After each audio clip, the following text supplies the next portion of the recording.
오늘 시간 우리가 신명기 구약성경 신명기에 대해서 우리가 좀 살펴보려고 합니다. 이 모세 오경 중에 이 신명기는 그 굉장히 그 계란으로 말하면은 노른자 같은 겁니다. 예. 신명기를 잘 모르면요 성경이 풀리지 않습니다. 우리가 이 몸에 혈이 이렇게 막혔다고 하지 않습니까? 이렇게 막 혈전이 생겨가지고 혈액이 돌지 않으면 그 맥이 막혔다고 이렇게 합니다. 마찬가지로 성경에 맥이 막힐 때는요 이 신명기를 보면 됩니다. 예. 성경을 읽다가 하나님 말씀이 잘 연결이 되지 않고 하나님 뜻이 자꾸 여기저기 뭔가 이렇게 모순이 생기는 것 같고 창세기에서 계시록까지 쭉 나가는데 이게 뭔가 막힌 부분들이 있다 그러면은 신명기로 가시면 됩니다. 틀림이 없습니다. 모세 오경 중에 이 신명기는 아까 말씀드린 것처럼 여기에서 이 신명기의 내용에서 이 신명기 소위 말하는 사관으로 이 모든 성경이 발전됩니다. 신명기를 통해서 이 역사서와 선지서가 그 이 신명기의 내용을 배경으로 해서 전개가 되기 때문에 그리고 또 신약으로 계속 이어지기 때문에 이 신명기를 우리가 면밀하게 검토하면 하나님의 마음 그리고 하나님의 뜻 그리고 신앙의 성장 분명히 이룰 수 있습니다. 그리고 또 하나님께서 무엇보다도 이심전심하는 하나님의 마음을 느낄 수가 있습니다. 특별히 이 신명기 오늘 첫날이기 때문에 제가 바로 설교로 들어간 것보다도 간단한 배경 지식, 백그라운드를 말씀을 드리는 것이 이렇게 좀 더 이해에 도움이 되기 때문에 말씀을 드리면요.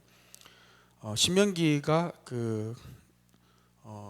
이 신명기를 보는 사람에 따라 분석하는 사람들에 따라 관점이 좀 있습니다. 이것을 어떻게 요약하느냐. 어떤 학자는 이렇게 보고 저렇게 보기도 하는데 어떤 분들은 세 편의 설교로 보기도 합니다. 모세의 세 편의 설교, 그죠? 그렇게도 볼 수 있고요. 왜냐하면 이 신명기는 모세가 이제 이 가나안의 이제 그 방황 속에서 이스라엘 백성들을 인도하여 내고 이제 어디에서 이 다음 세대에게 하는 말씀입니다. 이것은 설교를 하는데 오늘날로 말하면 설교를 하는데 기존 세대는 광야의 1세대는 다 멸절했습니다.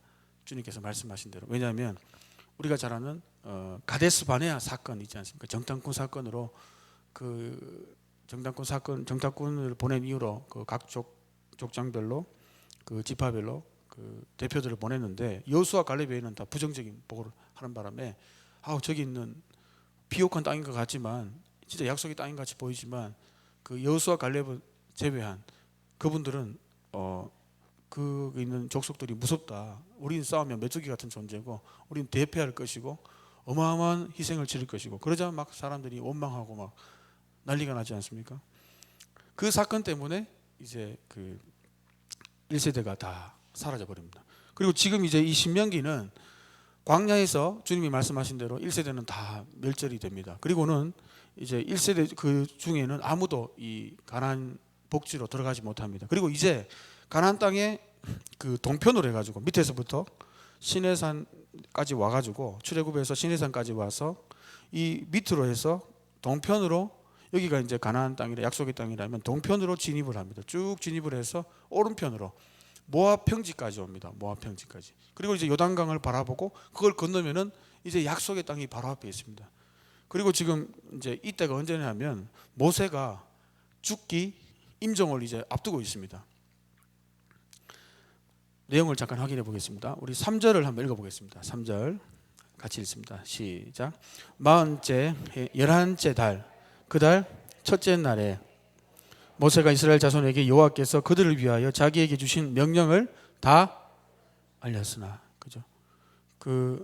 이 신명기는 이 모압 평지 앞에서 다음 세대를 두고 이제 이 그 레위기, 창세기, 그 다음에 출애굽기, 레위기, 민수기를 통해서 이미 율법이 주어졌거든요.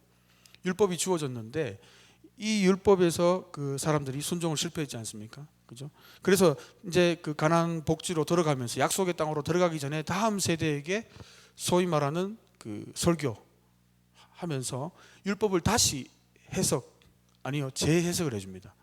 왜냐하면 다음 세대는 아직 그때 당시 1세대들이 그 율법을 배울 때만 해도 이들은 이해력이 없지 않습니까? 그리고 아직 태어나지 않은 사람도 있을 수도 있고요. 그래서 이 모압 평지 가나안 복지 앞에서 요단강 앞에서 이 율법을 다시 한번 상기시킵니다.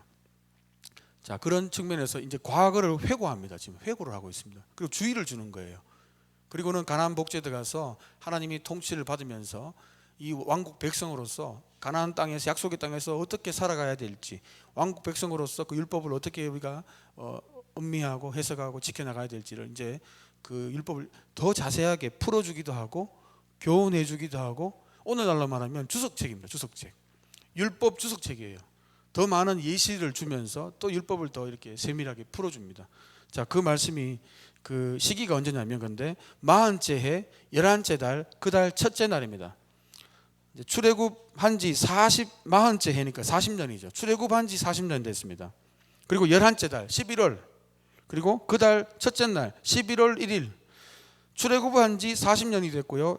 11월 1일 날 그때 이제 이 그 시기를 얘기하고 있습니다. 모세가 이제 율법을 모압 평지 앞에서 그 다음 세대 1세대 다 망하고 그 다음 세대에게 이제 그 준비를 시키는 겁니다. 하나님 백성으로서 어떻게 살지 율법을 해석해 줍니다. 자, 근데 이때가 이제 아까 말씀드린 대로 모세는 이제 임종을 앞두고 있습니다. 모세가 그 부름 받기 전에 이 3기가 있지 않습니까? 첫 번째 1기는 뭡니까? 왕족, 이집트 왕족 그 왕족으로 삽니다. 그죠? 잘 살고요. 2기 40년은 어떻게 삽니까? 미디안에서 훈련받죠. 그죠? 아무도 모르게 훈련받습니다. 그죠? 어려운 상황 가운데. 그죠? 거기다가 이제 부름 받을 때는 나이가 이미 80입니다. 80세에 부름을 받아서 이제 출애굽할 때는요.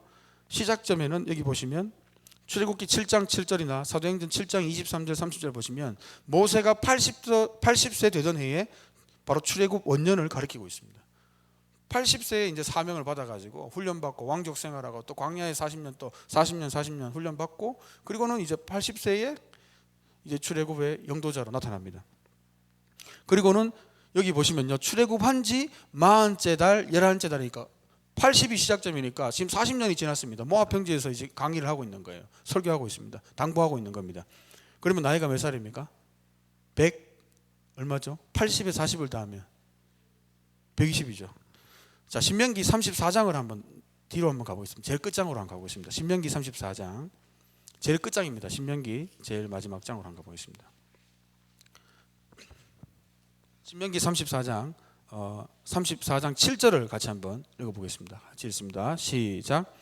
모세가 죽을 때 나이가 120세였으나 그의 눈이 흐리지 아니하였고 기력이 쇠하지 아니하였더라. 그죠? 그러니까 지금 모세가요, 이거 마지막 사명 감당하는 거예요. 지금 모세의 역할은 어디까지입니까? 모세도 가나안에 못 들어갔습니다. 그죠? 그 반석에 물리는 그 사건 때문에 좀 혈기를 부려가지고. 그리고는 자기의 역할은 어디까지입니까? 그 가나안 복지까지 들어가지는 못하고요. 거기까지 인도하는 건 모세도 못 들어갔습니다. 그죠? 그래서 마지막 지금 근데 죽기까지도 나이 들어서 병들어 죽은 게 아니라 120세였으나 그의 눈이 흐리지 아니하였고 기력이 쇠하지 아니하였다. 하나님께서 모세가 지금 마지막 120세가 되어서 임종하는데 만약에 눈이 흐려지고 정신이 흐려지고 육체가 막 이렇게 허물허물해지면 어떻게 됩니까? 이 사명을 감당할 수 없습니다. 이스라엘 백성들은 이제 왕국 백성으로 다음 세대에게 모압 평지에서 반드시 율법을 다시 재해석해주고 풀어줘야 됩니다. 신명기, 그 신자는 무슨 신자입니까? 한글 성경으로 번역됐는데 신자는 거듭 신자입니다. 거듭 신자. 거듭해서 다시 이제 말씀해 줍니다. 그리고 이 히브리어를 보면요, 그 신명기는 구약은 원어가 히브리어로 되어 있습니다. 히브리어는요, 이렇게 되어 있습니다. 히브리어는 이것들은 그 말씀들이다. 그 보면 이렇게 구약의 제목을 붙일 때 보면요, 이 그 문장에 시작하는 문장에 그걸 앞뒤를 따가지고 이렇게 하는 경우가 많습니다. 1장 1절을 보십시오. 이는 쭉 지나가서 선포한 말씀이니라. 이는 말씀이니라. 그래서 이 제목이 원래는 이는 원어로 보면은 말씀이니라가 아니고 말씀들이니라. 말씀. 그래서 원래 제목은 이는 이것들은 그 말씀들이다. 이렇게 됩니다. 그 말씀들. 지금 다음 세대에게 교육하는 겁니다. 왕국 백성으로 살기 위해서, 가나안 복지에서. 아무것도 지금 잘 몰라요. 지금 다음 세대는. 1세대는 전멸했고 이제 약속대로. 모세의 심정이 어떻겠습니까? 이제 왕국 백성으로 살아가야 되는데, 이 정체성을 가지고 하나님 나라의 백성으로 살아가야 되는데 모세가 어마어마하게 아마 긴장했을 겁니다. 그런데 저는 이 말씀을 좀 묵상하다가 보니까 아까 34장 마지막을 읽었지 않습니까? 모세가 지금 거의 지금 그 학자들 견해에 따르면 대충 이렇게 계산을 해보면요, 조금 뭐 차이는 있을 수 있지만 이 설교를 하고 난 뒤에 한 두 달 정도 걸린 것 같습니다. 이 전체 설교를 하고 율법을 재해석해주고 아마 120이니까 지금 도착한 해가 이미 120입니다. 그죠? 거의 80에 40이니까. 그리고 한 두 달 뒤에 이제 보통 죽은 것으로 봅니다. 이렇게 뭐 복잡한 계산이 있지만 제가 지금 말씀드리진 않겠습니다.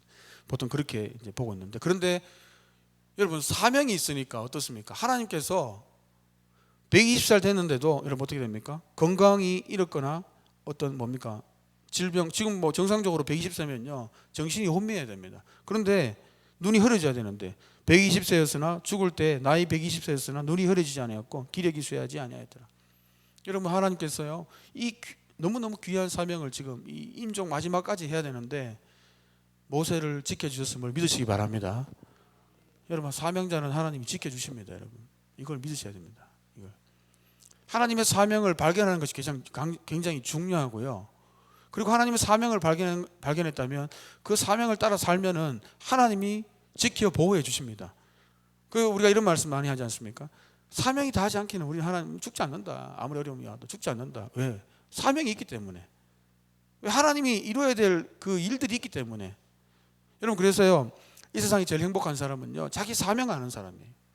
자기가 왜 이 땅에 태어났는지, 왜 내가 예수를 믿게 됐는지, 그리고 내가 이 지금 이러한 이 시대 가운데 하나님의 부르심이 뭔지, 하나님이 나를 어떻게 쓰고 있는지, 이런 부분들에 대해서 우리 민감해야 됩니다.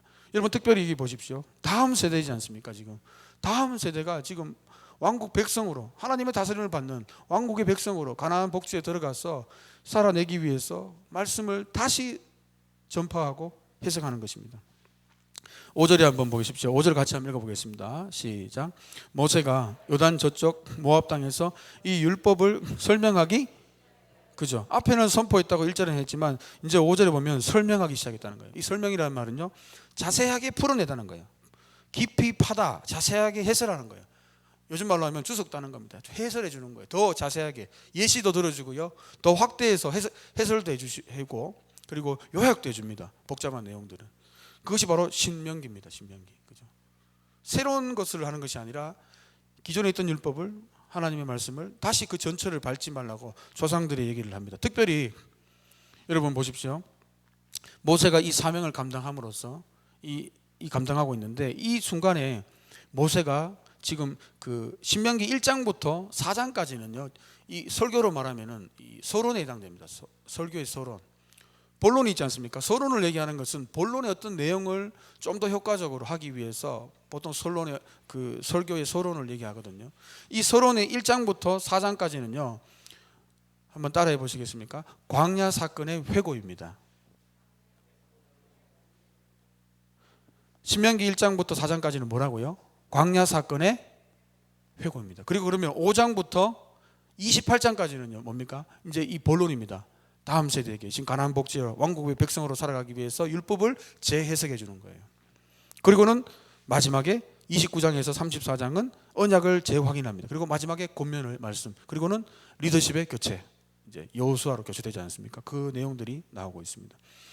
여러분 우리도 다음 세대에게도 우리만 여호와 신앙을 가지는 것이 아니라 우리 다음 세대에게도 정말 여호와 신앙을, 여전히 주님을 찾을 수 있고 주님을 예배할 수 있는 그런 여호와 신앙을, 그 신앙이 전달되기를 주님의 이름으로 축복합니다.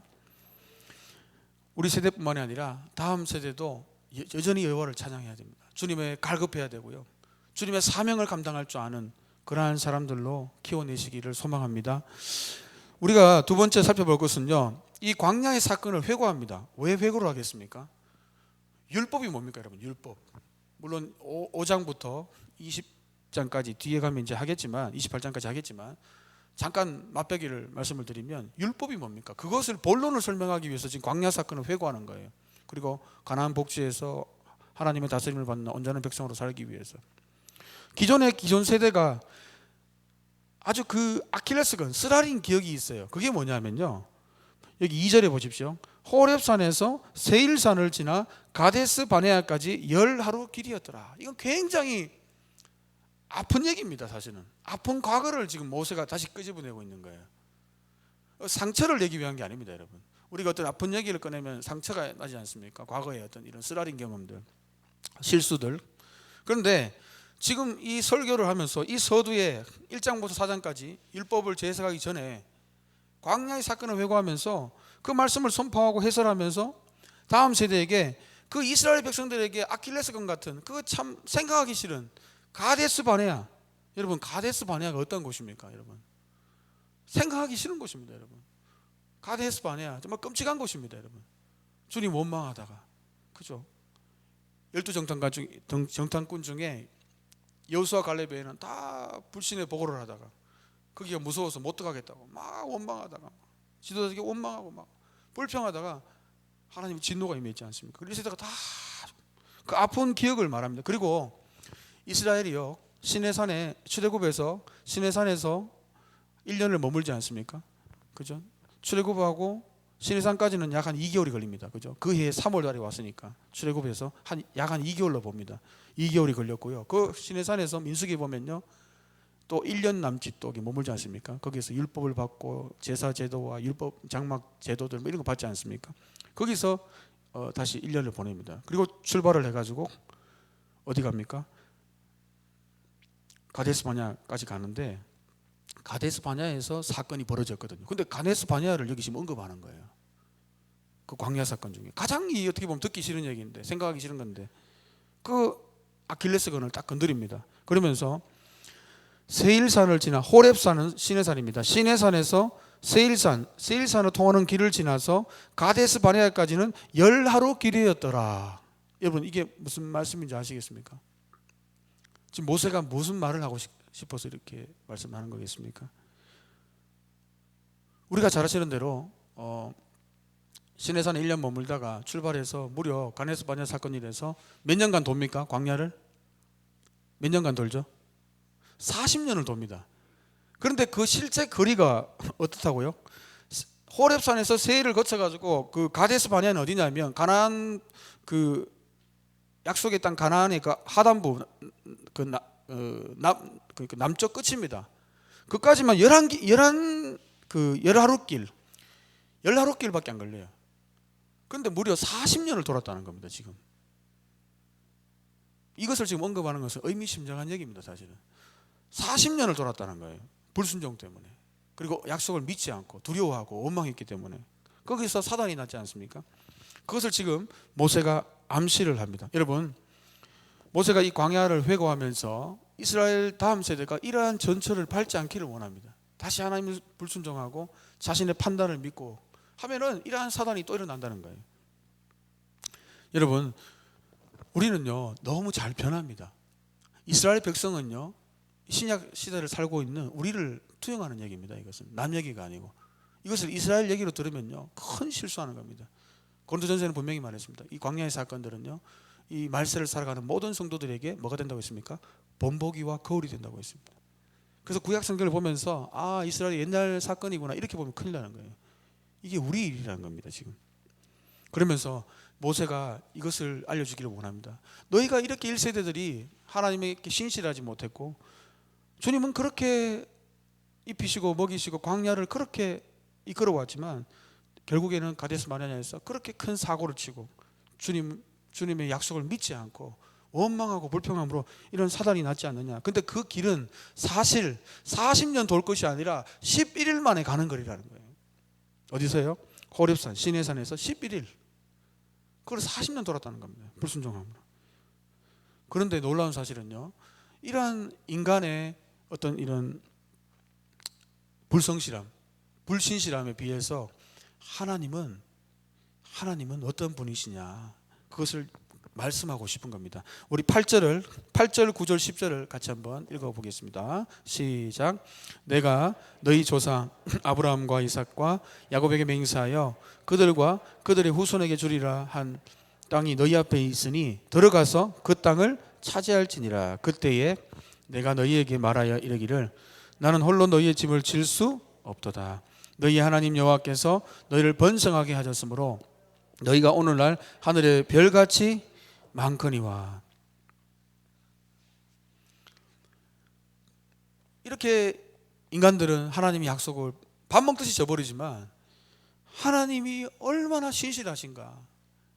그럼에도 불구하고 온전히 다 진멸해가지고 어떻게 보면 지금 세대도 남아있지 못하는 상황이 생길 수가 있습니다. 그럼에도 불구하고 하나님이 또 인도하셨습니다. 불쌍히 여셨고 또 모세가 중재하지 않습니까? 진노당할 거를 모세의 중재를 통해서 막았습니다. 다시 긍휼을 얻습니다.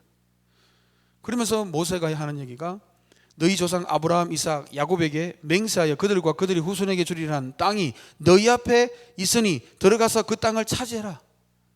하나님의 주신다고 하신 그 약속의 땅, 그 족장들로부터 약속된 하나님이 약속한 그 약속에 신실하신 하나님이 그 신실함 때문에 너희가 다음 세대가 지금 그 땅 바로 앞에 있다는 거예요. 여러분 믿으십니까? 그리고는 또 한 가지 약속을 말씀합니다. 그 신실함에 대해서, 하나님의 신실함에 대해서 너희 하나님 여호와께서 너희를 번성하게 하셨으므로 너희가 오늘날 하늘의 별같이 많거니와. 지금 이스라엘 백성은요 숫자가 엄청 많습니다. 지금 몇 명입니까?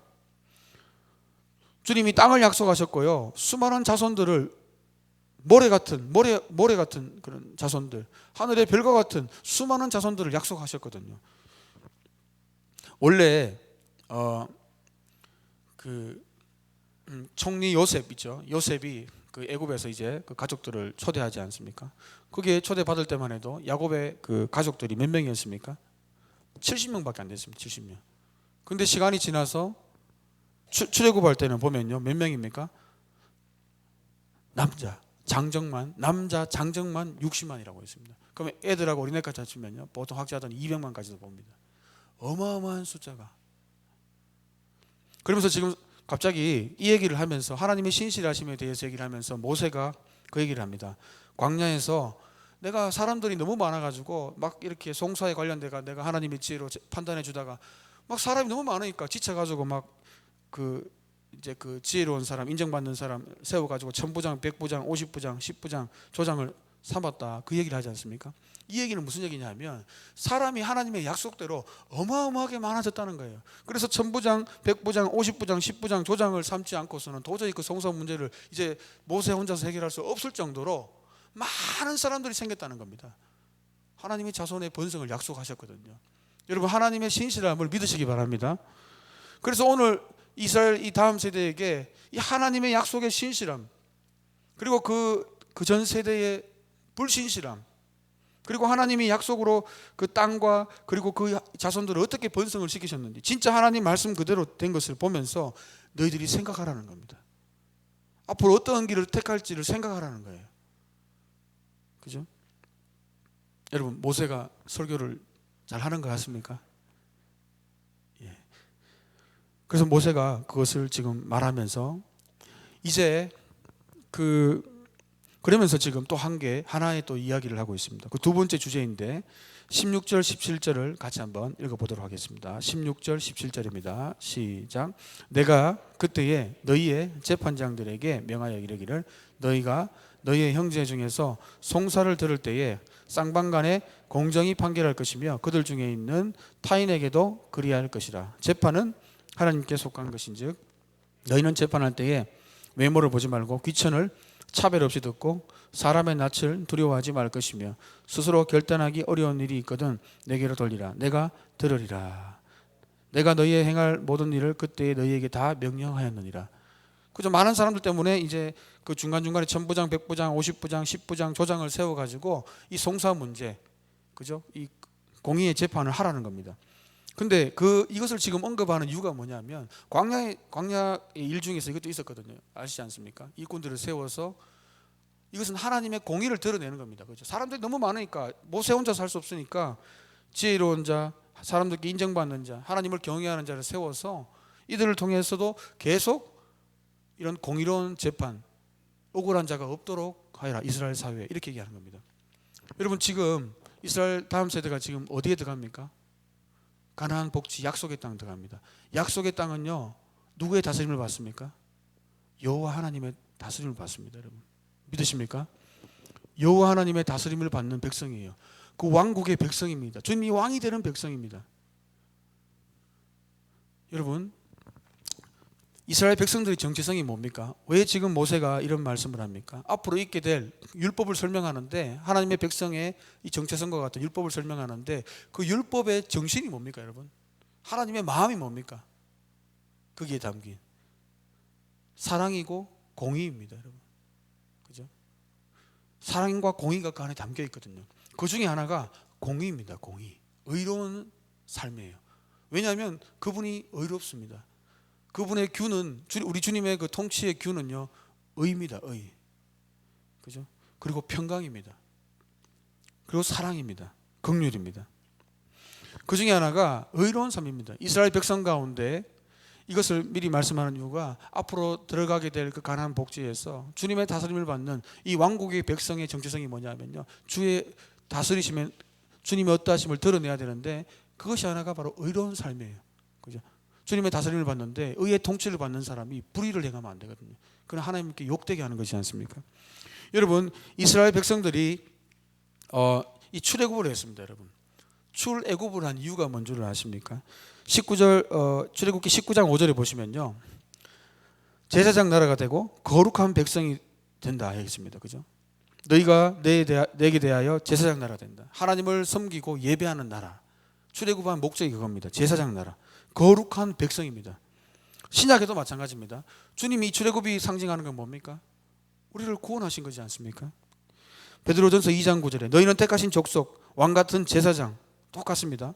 거룩한 나라. 구약은 거룩한 백성, 신약은 거룩한 나라라고 했습니다. 하나님의 나라의 백성이라는 거예요. 여러분, 믿으십니까? 우리 하나님의 나라의 백성으로 부름받은 겁니다. 여러분, 하나님의 나라의 백성, 이스라엘이 하나님의 공의를 드러내야 됐던 것처럼, 지금 그 말씀을 하는 것처럼 우리도 하나님의 공의를 드러내는 삶을 살아야 됩니다. 여러분, 하나님의 나라가 어떠한 나라입니까? 여러분, 신약에도 보면요, 우리는 하나님의 나라의 백성이라고 합니다. 하나님의 나라. 여러분, 하나님의 나라가 뭡니까? 하나님 나라의 백성이 뭡니까? 그분의 그 나라의 백성은 거룩한 백성, 거룩한 나라라고 하는데, 과연 하나님의 나라가 뭡니까, 여러분? 하나님의 나라가 뭔지를 알아야지 하나님의 나라의 백성답게 살 수가 있게 되는데, 하나님의 나라는 성경에 두 가지의 의미가 있습니다. 쉽지 않는 개념입니다. 하나님의 나라는 현재형과 미래형이 있습니다. 하나님의 나라.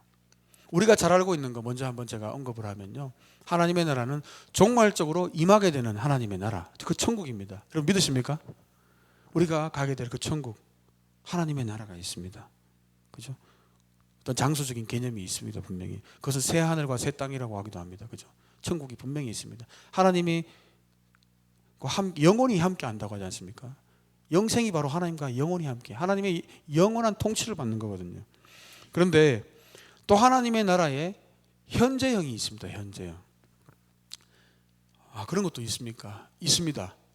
현재형이 뭡니까? 그러면 하나님 나라의 현재형, 신약 성경에는 이것을 두 가지로 쓰고 있거든요. 종말적인 하나님의 나라, 우리가 궁극적으로 몸의 부활을 입고 거하게 될 새하늘과 새 땅이 있지만, 지금 현재 하나님의 임하고 있는 나라가 있다는 거예요. 그럼 뭡니까? 그 현재 임하고 있는 것은 그것을요, 이 신약 성경에는 이렇게 표현을 하고 있습니다. 예수님이 하나님의 나라가 현재형으로 임하고 있는 부분들에 대해서 말씀하신 적이 있습니다.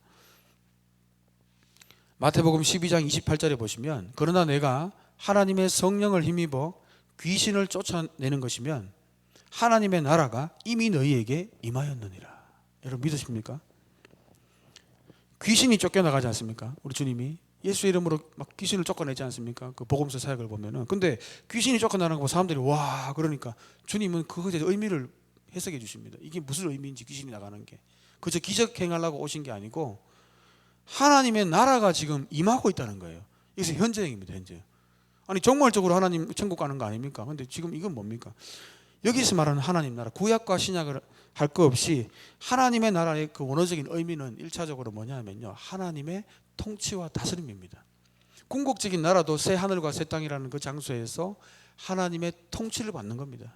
그리고 지금 임하고 있는 거, 마가복음 1장 15절에도 보면 가라사대 때가 찼고 하나님 나라가 가까웠으니 회개하고 복음을 믿으라 하시더라. 회개하고 복음을 믿으라 하면서 하나님 나라가 가까웠다는 거예요. 하나님 나라. 아직 도래하지 않았다는 거. 이것은 종말론적인 개념으로서의 하나님 나라입니다. 우리가 막 소위 알고 있는, 그죠? 최종적인 우리의 그 마지막 종착지인 그 하나님 나라 천국이죠. 그런데 지금 하나님 나라가 이 땅에서 현재형으로 임하고 있습니다. 어떻게 해요? 귀신이 떠나가는 걸로. 이게 뭡니까? 하나님의 통치가 임했다는 겁니다. 여러분, 귀신에게 사로잡혔던 사람이, 귀신의 그런 압제에 눌려있던 그 통치를 받던 사람이 주님의 성령이 오시니까, 하나님의 성령을 입으며 귀신을 쫓아내버리니까 하나님 나라가 임했다. 이 말은 하나님의 통치가 시작됐다는 겁니다. 그죠? 그리고 이것은 미래에 완전히 이루어집니다. 그리고 이 로마서 말씀에도 보면요, 하나님 나라가 임한, 이 하나님의 통치가 지금 임하고 있는 이 현재형으로 말하고 있는 하나님 나라를 아주 중요한 말씀이 있습니다. 그것이 뭐냐면 로마서 14장 17절에 보시면 하나님의 나라는 먹는 것과 마시는 것이 아니요 오직 성령 안에 있는 의와 평강과 희락이라. 로마서 14장 17절에는 그렇게 말합니다. 하나님의 나라.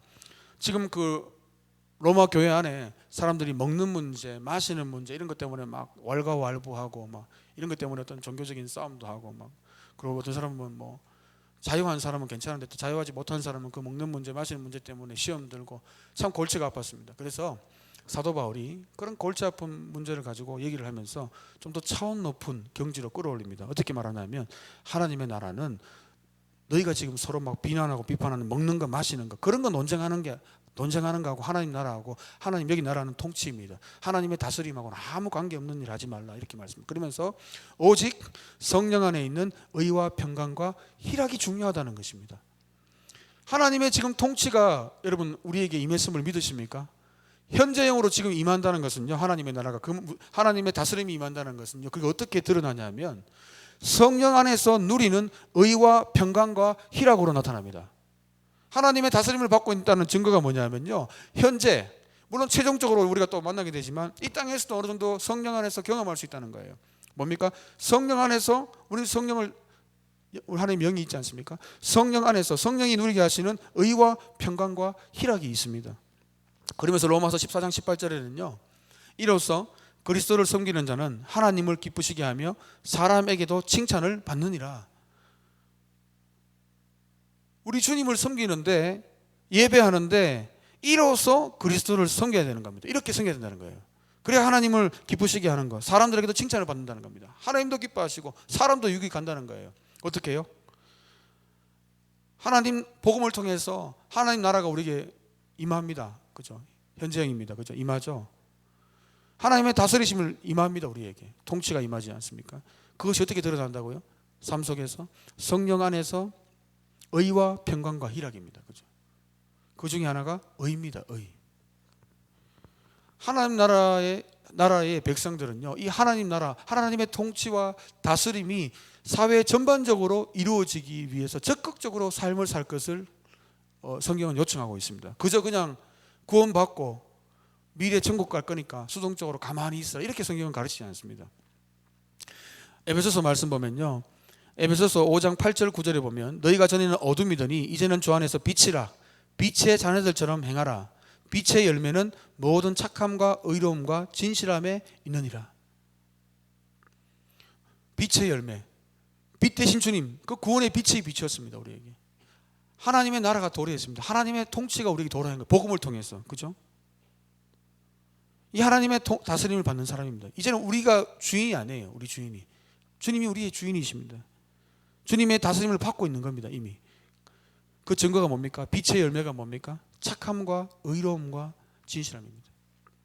여기도 의로움이 들어갑니다. 그죠? 여기는 속죄의 의로움이 아닙니다, 여러분. 속죄의 의로움이 아니라 주님께서 우리와 하나님과의 관계 속에서 드러나는 겁니다. 하나님의 다스림 속에서 자연스럽게 드러나는 것, 교제 속에서 드러나는 것, 성령 안에서 주님의 쫓아가면서 성령 안에서 성령이 있는 자들이 자연스럽게 드러나는 것 중에 하나가 의로운 삶, 거룩한 삶, 진실한 삶인 것입니다. 여러분, 그래서 가라사대 때가 찼고 하나님 나라 가까웠으니 회개하고 복음을 믿으라. 회개하고 복음을 믿는 것이 바로 하나님 나라가 내게 임하는 겁니다. 통치가 임하는 겁니다. 여러분, 그래서 이 이스라엘 백성들에게 말씀하신 것처럼 우리 모든 신약의 성도들도 마찬가지입니다. 하나님의 공의로운 삶이 드러나야 됩니다, 여러분. 하나님의 공의가 드러나야 돼요. 우리 그리스도인의 삶을 보면서 아, 저분은 하나님의 다스림을 받고 있구나, 하나님의 통치와 성령에 따라서 성령의 이끌림 받고 있구나. 그거 어떻게 합니까? 의로운 삶으로 안다니까요. 의로운 삶으로, 진실한 삶, 거룩한 삶입니다. 그죠? 그래서 그분의 나라는요, 거룩한 나라입니다. 하나님의 나라는 거룩한 나라거든요. 거룩한 나라라는 의미가 무슨 의미냐면, 거룩한 것은 불법과 부정과 불의가 없는 거예요. 그것이 거룩한 나라입니다. 그것이 바로 하나님의 나라고 하나님을 다스림을 받는 사람입니다. 지금 이스라엘 백성들이 이제 이 왕국 백성으로서, 그리스도 왕국 백성으로서 이제 이 가나안 복지 약속의 땅에 들어가서 주님의 다스리심을 받고 주님의 어떠하심을 이제 드러내야 되기 때문에 지금 모세는 이 재판에 언급을 하고 있습니다. 여러분, 신약에서도 마찬가지입니다. 야고보서 5장 4절에 보시면 보라, 너희 밭에서 추수한 품꾼에게 주지 아니한 삭시 소리 지르며 그 추수한 자의 우는 소리가 만군의 주의 귀에 들렸다 했습니다. 그죠? 이 공의를 꺾는 걸 주님이 너무 싫어하시는 거예요. 왜? 주님의 그 통치의 규가 공의입니다. 공의의 주님이시거든요. 그죠? 레위기 19장 15절에도 너희는 재판할 때에 불의를 행하지 말고 가난한 자의 편을 들지 말고 세력 있는 자라고 두둔하지 말고 공의로 사람을 재판하라. 가난하다고 좀 불쌍히 여긴다고 더 봐주지도 말고, 부하다고 뭐 하나 얻어먹으려고 두둔하지도 말라는 거예요. 그저 공평하게 하라는 겁니다. 여러분, 믿으십니까? 이것이 우리가 주 안에 있고 우리 주님의 다스림을 받고 있다는 것, 세상이 알 수 있는 방법이라는 것입니다. 다수를 따라 악을 행하지 말고 송사의 다수를 따라 부당한 정언을 하지 말고 가난한 자의 송사라고 해서 편벽되이 두둔하지 말지니라. 그리고는요, 뇌물을 받지 말라고 이렇게 합니다. 뇌물. 출애굽기 23장 8절에 보면 뇌물을 받지 말라. 뇌물은 받는 자의 눈을 어둡게 하고 어려운 자의 말을 굽게 하느니라. 뇌물을 받지 말라 하는 이유가 뭐냐면요, 이 공의로운 눈을 정의로운 이 기준대를 옮기기 때문에 주님이 싫어하시는 거예요. 그 뭘 먹으면 뇌물을 받으면요, 흔들리게 돼, 기준이 흔들리게 되어 있습니다. 그 준 사람에게 가게 되어 있어요. 그래서 주님이 뇌물을 금지를 시키신 겁니다. 말씀을 정리하겠습니다. 오늘 이 신명기 첫날입니다. 신명기 첫날인데 이제 이 가나안 복지 앞에서 광야를 회고하면서 하나님의 신실하심을 다시 상기합니다. 여러분, 그러면 우리가 어떻게 살아야 되겠습니까? 우리도 신실하신 주님, 특별히 주님의 말씀을 붙드시기를 소망합니다. 하나님의 말씀을 붙들어야 됩니다. 오늘 우리가 이따가 기도할 때도 이 하나님의 신실한 약속이 성취되는 것을 우리가 봐야 됩니다. 그래야 신앙의 재미가 생겨요. 신앙의 감동이 생기고요, 하나님이 진짜 누구인지 알게 되면, 말로 이렇게 뭐 신실하다가 아니고 진짜 하나님이 어떻게 언약을 이루시는가, 우리가 붙잡은 말씀이 있지 않습니까? 그 말씀을 가지고 하나님 앞에 기도하시기를 소망합니다. 이사야 55장 10절에도 보니까 이는 비와 눈이 하늘로부터 내려서 그리로 돌아가지 아니하고 땅을 적셔서 소출이 나게 하고 싹이 나게 하고 파종하는 자에게는 종자를 주고 먹는 자에게는 양식을 준 것 같이 내 입에서 나가는 말도 이와 같이 헛되이 내게로 돌아오지 아니하고 나의 기뻐하는 뜻을 이루고 내가 보낸 일에 형통함이리라. 하나님 나가는 말씀은요, 그 목적을 반드시 이룬다는 겁니다. 심지어는 주님은요, 그분의 말씀으로 하늘이 지음이 되었다고 했습니다. 시편 33편 6절에 보면 하늘이 하나님의 말씀으로 지은 거예요. 그의 만상을 그의 입 기운으로 이뤘다는 겁니다. 하나님의 말씀으로 그의 만상, 별들이 지어져, 그 수많은 별들 우리가 셀 수 있습니까? 그 셀 수 없는 수많은 별들, 그 우주가 탄생이 된 거예요. 여러분, 하나님 말씀의 능력을 믿으시기 바랍니다. 왔다 갔다 하는 세상과 사람을 믿지 마시고요, 하나님을 믿으시기 바랍니다. 저와 여러분이 이 변함없는 신실한 하나님 말씀을 믿기를 소망합니다. 심지어는요, 우리 주님이 이 말씀을 붙드는 자에게 주님이 굉장히 약하십니다. 주님은 강하신데요, 전능하신데 이 자꾸 말씀을 가지고 이렇게 막 물고 늘어지는 사람한테는 엄청 약하세요. 왜냐하면요, 주님의 그 본성이 무엇입니까? 진실입니다. 신실이고 거짓말 할 수가 없어요. 그분은.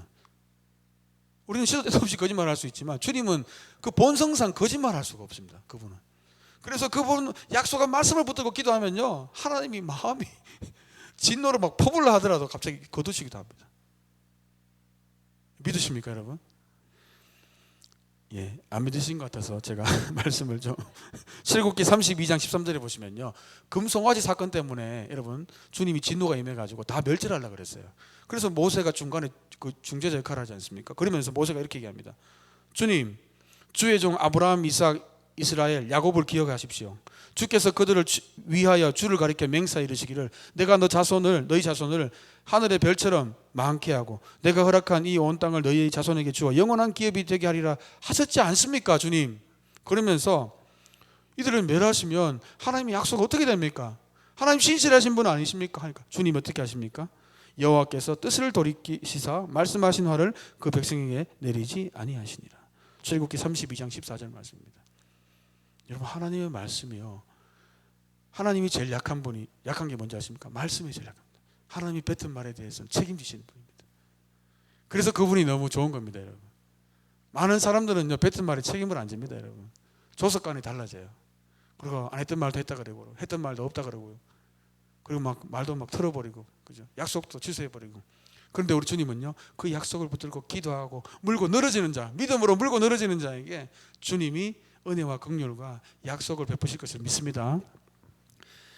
우리가 오늘 기도할 때도 이 하나님의 약속을 붙들기를 원합니다. 그리고 마지막으로 우리 주님의 이 다스리심, 하나님 나라의 다스리심, 하나님의 백성으로서 이 공의의 삶을 또 우리 삶 가운데 드러낼 수 있도록, 그래서 하나님의 공의가 우리 삶 속에서 드러날 수 있도록 하나님께 영광 돌리는 저와 여러분 되기를 예수님 이름으로 축복합니다. 기도하겠습니다.